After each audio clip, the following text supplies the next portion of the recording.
ओम नमः सिद्धेभ्य। नमो नमः सतीर्थंकराय वीराय भव्याम्बुजभास्कराय अनंतलोकाय सुरार्चिताय देवादिदेवाय नमो जिनाय देवादिदेवाय नमो जिनाय। पंच परमेष्ठी भगवान की परम पूज्य आचार्य भगवंत गुरुवार विशुद्ध सागर जी मुनि महाराज की परम पूज्य मुनि श्री सुप्रभ सागर जी महाराज की 3 कम 9 करोड़ मुनिराजों की समीचीन विकल्पों का सम्यक समाधान। सम्यक ज्ञान की एक ऐसी अलौकिक विधा, एक ऐसी अनूठी कार्यकारी विधा जिसके माध्यम से हम अपने ही मन के अनेकानेक समीचीन विकल्पों का सम्यक रूप से समाधान प्राप्त करके अपने मन को निर्विकल्प बनाने का पुरुषार्थ करते हैं, क्योंकि मन की निर्विकल्पता ही आत्मा का वास्तविक सुख है। और ऐसे आत्मकल्याण की विधा हमें परम पूज्य आचार्य भगवंत गुरुवर विशुद्ध सागर जी महाराज के मंगल सभा शिष्य उन्हीं के सुयोग से परम पूज्य मुनि श्री सुप्रभ सागर जी महाराज के मुखारविंद से प्राप्त हो रही है। क्योंकि संसारी जीवों के मन में प्रतिपल प्रति समय अनेक विकल्प उत्पन्न होते रहते हैं, उठते रहते हैं, लेकिन वे विकल्प संकलिष्टता के ही कारण बनते हैं। और विशुद्धि को प्राप्त करना है तो विशुद्धि के लिए सबसे पहले मन की निर्विकल्पता परम आवश्यक है।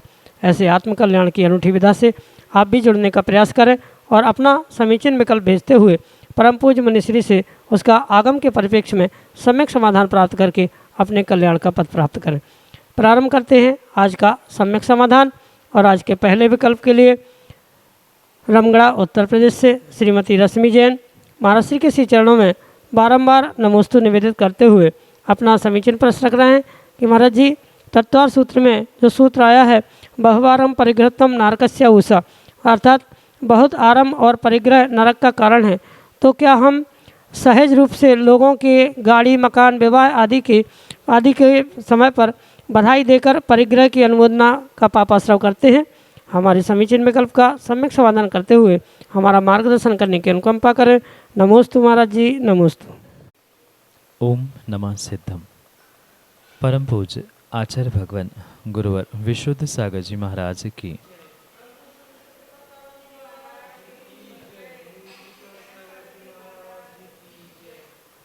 आगम के परिप्रेक्ष्य में कोई भी कार्य के लिए जो जीव पुण्य या पाप रूप आश्रय प्राप्त करता है, वहाँ मात्र किसी एक निमित्त से नहीं, अपितु वहाँ जैसे आचार्य भगवंतों ने कहा है कि प्रत्येक कार्य के लिए कहीं न कहीं जीव कृत कारित अनुमोदना से ही अपने मन वचन और काय का उपयोग करता है। और जिस प्रकार से मन वचन काय का उपयोग वह करता है, साक्षात प्रत्यक्ष कृत यानी कार्य करते हुए, करने वाले कार्य की अनुमोदना करते हुए या दूसरे किसी से करवाने से पूर्ण रूप से जीव को वही पुण्य या पापाश्रव अवश्य ही प्राप्त होता है। भले ही उसमें कुछ अंशों में अंतर जीव के व्यक्ति के मन वचन काय के परिणाम या उनके भावों पर डिपेंड करता है, उनके परिणति पर डिपेंड करता है, पर अगर कोई जीव किसी की पाप क्रियाओं के लिए उसे प्रेरित कर रहा है, उसे प्रेरणा दे रहा है, भले ही वह स्वयं पाप कार्य पुनः पुनः नहीं कर रहा है या दूसरे के किए हुए पाप कार्यों के लिए अनुमोदना कर रहा है, तो नियम से उसके उस कार्य के लिए उसे पापाश्रव अवश्य ही होता है। इसमें किसी भी प्रकार से कोई शंका, कोई विकल्प नहीं। रही बात परिग्रह को लेकर नरक आयु के विषय में, तो नरक आयु के लिए जो सूत्र कहा है वो भी परम सत्य है। बहुत परिग्रह और आरंभ आदि के निमित्त से जीव नरक आयु को प्राप्त करता है, चाहे स्वयं उस आरंभ परिग्रह को प्राप्त करे, मतलब कृत करे, या दूसरों से आरंभ और परिग्रह करवाए, या उन करने वालों की अनुमोदना भी क्यों ना करे, उसको बराबर ही उस नरक आयु का आश्रय होने की पूर्ण संभावना है। संभावना इसलिए कि उस समय पर आयु के बंध अपकर्षण काल आ रहा है नहीं आ रहा है, या अन्य भी बहुत सारे फैक्टर्स, अन्य भी बहुत सारा विषय वहाँ पर समझने की आवश्यकता है। पर लगभग अनुमोदना करने से पूर्ण रूप से उन क्रियाओं का जीव को पाप या पुण्य हो आश्रय तो अवश्य ही होता है। इसी क्रम में जैसे आपका विकल्प है कि किन्हीं जीवों के उन विवाह संबंधों को लेकर या किसी के परिग्रह मकान गाड़ी आदि खरीदने पर उनकी अनुमोदना करना, उनकी प्रशंसा करना, ये भले ही आप कह दो कि व्यवहार अपेक्षा से आवश्यक है, व्यवहारिकता निभाने के लिए करना पड़ता है। ठीक है, व्यवहारिकता अपनी जगह पे है, कर्माश्रय भी अपनी जगह पे है। आप व्यवहारिकता निभाते हुए इन क्रियाओं को कर रहे हैं, पक्का है यहाँ भी आपको पापाश्रय हो रहा है। इतना तो आचार्य भगवंतों ने कहा है कि विवाह के उपरांत अगर कोई जीव जितनी अधिक विशेष रूप से आरंभ की या पाप की परिणति करेगा, उसकी अनुमोदना आप वहाँ पर पहुँचकर उनके विवाह संबंध में या विवाह क्रियाओं में पहुंचकर उनकी अनुमोदना करने से आप भी उनके ही बराबर का पाप प्राप्त करते हैं। इसलिए ऐसा विवेक पूर्वक कार्य आपको करने की आवश्यकता है कि व्यवहारिकता भी निभाते रहे और हमारी अनुमोदना भी इन क्रियाओं के लिए विवेक पूर्वक कम ज़्यादा करने का पुरुषार्थ स्वयं करे, तभी आप इन पापों से या पापाश्रयों से पूर्ण रूप से बचने की संभावना है। अन्यथा जैसा कार्य का पुरुषार्थ उन्होंने किया है, यानी पाप का पुरुषार्थ उन्होंने किया है, वैसी उनकी अनुमोदना का, चाहे बधाई देकर हो, लिफाफा देके हो, वहाँ भोजन करने के लिए जाना हो, या अन्य भी प्रकार से है, अनुमोदना का भी फल वैसा ही कहा है। इसलिए पापाश्रय तो वहाँ पर पूर्ण रूप से हो रहा है। यही आपके लिए सम्यक समाधान। श्रीमती मिथिलेश जैन, भगवा, छतरपुर, मध्य प्रदेश से महाराज जी के चरणों में बारंबार नमोस्तु निवेदित करते हुए अपना समीचीन प्रश्न कर रहे हैं कि महाराज जी, घर में बहुत सारी जिनवाणी रखी है पर पढ़ना नहीं हो पाता, तो क्या जिनवाणी के पठन ना करने से हमें ये दोष लगेगा? हमें हमारे समीचीन विकल्प का सम्यक समाधान करने की अनुकंपा करें। नमोस्तु महाराज जी, नमोस्तु। माँ, जिनवाणी, ग्रंथ, शास्त्र आदि स्वाध्याय करने हेतु, पढ़ने हेतु ही हुआ करते, और अगर अनावश्यकता से उसका संग्रह किया जा रहा है, उसका सदुपयोग नहीं हो रहा है, मतलब ग्रंथ जिनवाणी घर में जहाँ से प्राप्त हो रही है, उपलब्ध हो रही, वहाँ से लाकर एकत्रित करते जा रहे हैं, पढ़ने का समय नहीं है, पुनः पुनः ग्रंथ एकत्रित किए जा रहे हैं, तो स्वाभाविक सी बात है वहाँ उन ग्रंथों को मात्र संग्रहित करने के कारण से जीव को अवश्य ही दोष लगेगा, अवश्य ही पाप का आश्रय वहाँ पर हो सकता है। क्योंकि मुख्य उद्देश्य जिनवाणी, शास्त्र ग्रंथ आदि का उसका स्वाध्याय है, अन्य कोई भी उसका अभिप्राय नहीं है। इसलिए उसका अगर स्वाध्याय नहीं हो रहा है तो अनावश्यक उन सामग्रियों को इकट्ठा करना या अनावश्यक ग्रंथों को इकट्ठा करना, ये बिल्कुल परिग्रह के रूप में ही समझने की आवश्यकता है।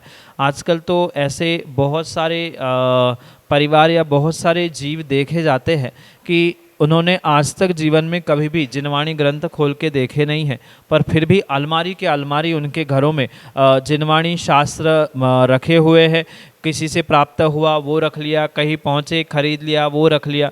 अगर उन जिनवाणी की अभिनय हो रही है, पढ़ाई नहीं हो रही है, तो पूर्ण रूप से उसके अभिनय का जो दोष लग रहा है, सम्यक ज्ञान में लगने वाले दोषों के साथ साथ उस जिनवाणी के अभिनय के रूप में भी दोष अवश्य लगेगा। क्योंकि जिनवाणी अगर खोली नहीं जा रही है, पठन पाठन नहीं हो रहा है, तो स्वाभाविक सी बात है उस पर धूल चढ़ना, दीमक लगना, कीड़े होना आदि भी स्वाभाविक रूप से देखने में आती है। और क्योंकि कम जिनवाणी होने से प्रतिदिन या महीने में, हफ्ते भर में, 2-4 महीने में उस जिनवाणी को निकाला जा सकता है, धूप दिखाई जा सकती है। वह बहुत सारी जिनवाणी होने से वह अन्य कार्यों की अपेक्षा से श्रावकों के लिए संभव ना होगा। इसलिए उसमें नियम से दोष अवश्य ही लगेगा। जैसे आचार्यों ने कहा है, मात्र जिनवाणी ही नहीं, अन्य भी कोई साधन गृहस्थों के लिए जितने उपयोग के हैं, प्रयोग में ला रहे हैं, उतना ही अगर उन्होंने संग्रह किया है तो वह उनके लिए, क्योंकि जीवनोपयोगी होने से आवश्यक माना जाता है, पर उसके मात्रा से अधिक कोई भी साधन हो, चाहे सांसारिक भौतिक साधन हो या ये पारलौकिक श्रावकों के कल्याण वाले जिनवाणी शास्त्र आदि साधन क्यों ना हो, उनका भी अति से यानी प्रमाण से अधिक संग्रह किया है तो पूर्ण रूप से वहाँ पर दोष लग सकता है। कठोर शब्दों में आचार्य भगवंत इतना तक कहते हैं कि अगर किन्हीं जीवों ने उस पुस्तकों के, ग्रंथों के जिनवाणी के राग में उनका संग्रह किया है, उनका अभिनय किया है, उनकी व्यवस्थित सुरक्षा नहीं रखी है, तो उस जिनवाणी के ग्रंथों के कागज़ों के राग में हो ना हो, अगली पर्याय में वह वही यानी उस जिनवाणी में ही कीड़े होने की, दीमक के रूप में जन्म लेने की संभावना हो सकती है। इसलिए जो सम्यक ज्ञान के 8 अंग कहे हैं, उनमें से बहुमानाचार, अनिन्हवाचार आदि आदि उनका ध्यान रखते हुए ये ग्रंथों का समय पर स्वाध्याय करना, उनकी विनय रखना, उनकी देखभाल करते रहना, ये परम आवश्यक है। ये समझते हुए ही इसका प्रमाण बनाया जाए। जो पढ़ने में नहीं आ रही है उन्हें मंदिर में विराजमान किया जाए या किन्हीं अन्य जीवों को भेंट के रूप में प्रदान करते हुए उससे विशेषता को प्राप्त करने का प्रयास करें। अन्यथा वहाँ अवश्य ही दोष लगने की और पापाश्रव, ज्ञानावरणी जैसे महान कर्मों का आश्रव बंद होने की पूर्ण संभावना है। यही आपके लिए सम्यक समझ। इंदौर मध्य प्रदेश से सौरभ जैन महाराज जी के चरणों में बारंबार नमोस्तु करते हुए अपना प्रश्न कर रहे हैं कि महाराज जी, यदि हम मंदिर पूजन के शुद्ध वस्त्रों में जाते समय कोई शुकर आदि मरणासन अवस्था में हो तो क्या हम पूजा छोड़कर उस जीव की सेवा करने से पूजा छोड़ने का हमें पाप लगेगा? हमारे समीचीन विकल्प का सम्यक समाधान करने की अनुकंपा करें। नमोस्तु महाराज जी, नमोस्तु। धम्मस्स मूलम दया। आचार्य भगवान कहते हैं कि अगर धर्म का कोई मूल है, धर्म का कोई आधार है, तो उसका नाम दया है। बिना दया, बिना करुणा के तुम्हारी धर्म की प्रत्येक क्रिया व्यर्थ है, निरर्थक है। जब तक उस दया करुणा को जीव, श्रावक व्यक्ति अपने जीवन में आत्मसात नहीं कर पा रहा है, उसे क्रियान्वित नहीं कर पा रहा है, तब तक उसकी अन्य बाहर की सब क्रियाएं व्यर्थ है। चाहे घंटों घंटों के उसके स्वाध्याय हो, चाहे घंटों के उसका ध्यान हो, चाहे घंटों की उसकी पूजा आदि क्यों ना हो, पर ये प्रत्येक क्रिया दया और करुणा से आर्द्र होते हुए ही करने की आवश्यकता है। अपने भीतर की लोभ कषाय का विसर्जन करने के लिए ही श्रावकों के लिए दान पूजा जैसे आवश्यक कहे हैं। अपने भीतर के ही अन्य कषायों के उपशमन के लिए ही, दया करुणा को प्राप्त करने के लिए ही स्वाध्याय जैसा तप कहा है, स्वाध्याय जैसा आवश्यक कहा है। तो इन सब का सार अगर मूल रूप जड़ रूप अगर कोई है, आधार रूप कुछ है, तो उसका नाम मात्र और मात्र दया है। इसलिए अगर किन्हीं दिनों में किन्हीं कारणों से आप शुद्ध वस्त्रों के माध्यम से तीर्थंकर भगवंतों की पूजा आराधना करने जा रहे हैं और ऐसे स्थिति में आपको कोई मरणासन्न जीव पड़ा देख रहा है, तो सबसे पहले आपका कर्तव्य ये है कि उस समय पर आप उस जीव पर दया करुणा का परिचय देते हुए उसकी सुरक्षा का पुरुषार्थ करने का प्रबल पुरुषार्थ आपको करना होगा, जिसके माध्यम से आपका जो आवश्यक भी छूटा है, क्योंकि ये विकल्प भी होना स्वाभाविक सी बात है कि वहाँ असौले के होने के कारण से पुनः अभिषेक पूजा नहीं होगी, क्योंकि आजकल मंदिरों में समय निर्धारित किया गया है, उसके बाद अभिषेक नहीं कर सकते, उसके बाद ये नहीं हो सकता। तो ऐसे समय पर आपको ये समझना होगा कि भले ही आप उस समय उस दिन अभिषेक नहीं कर पा रहे हैं, पर उससे कई अधिक गुना विशेष पुण्य उस त्रियंश जीव पर आपने दया करुणा का परिचय देते हुए करने का प्रयास किया है। इसलिए ये विकल्प ना करें कि आज अभिषेक नहीं कर पा रहे हैं, आप पूजा नहीं कर पा रहे हैं, वह जीव तड़पता हुआ मर रहा है, तो ये किसी प्रकार से धर्मात्मा का लक्षण नहीं है। मात्र शुद्ध वस्त्रों से जिनेंद्र भगवान का ही अभिषेक नहीं, अपितु शुद्ध भावों के साथ अपने आत्मा का भी अभिषेक पूजन करने की आवश्यकता वहाँ पर होनी चाहिए, और तभी जीव इन विशेषताओं के साथ अपने उन पुण्य क्रियाओं को विशेष पुण्य के रूप में फलीभूत कर सकता है। रही बात पाप की, तो आवश्यक छूटने की कारण उसे श्रावक को किसी प्रकार से पाप इसलिए नहीं लगेगा क्योंकि वहाँ उसका अभिप्राय पूजन छोड़ने का नहीं है। माना कि कोई अन्य कारणों के निमित्त से, जैसे आज ठंडी है, गर्मी है, प्रमाद करते हुए कोई व्यक्ति अभिषेक पूजन छोड़ रहा है, वहाँ तो वह नियम से पापाश्रव को प्राप्त कर रहा है।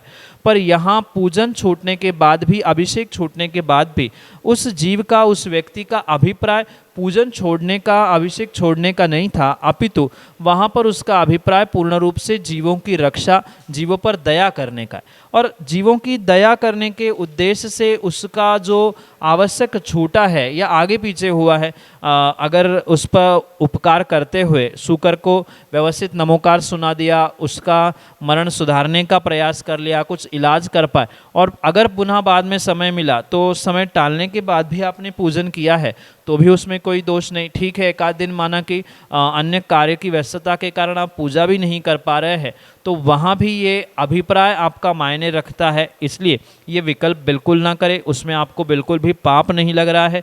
पूर्ण रूप से आपने वह उत्कृष्ट ही कार्य किया है ऐसा समझते हुए भावों की विशुद्धि के साथ उस पर उपकार करने का पुरुषार्थ करें।